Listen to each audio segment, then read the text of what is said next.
In 1 Corinthians 12, 4 through 12, Paul writes about the different kinds of gifts we are given by the Spirit.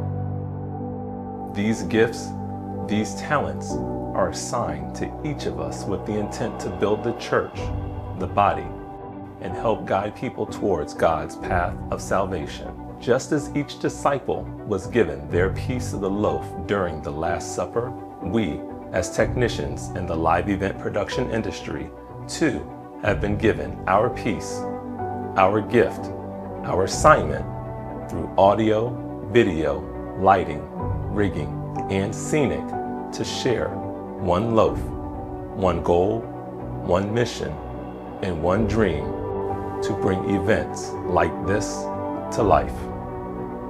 Hello, my name is Clem Harrod, and I'm the founder and chief projection officer of CLEMCOAV, a full-service audio-visual production agency specializing in meetings and corporate events.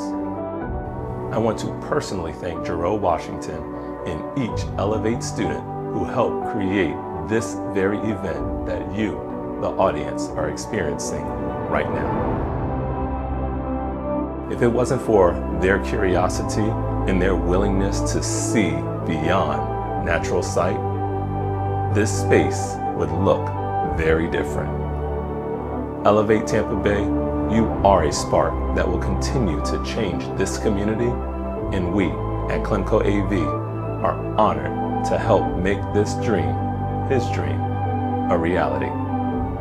See it, believe it, achieve it.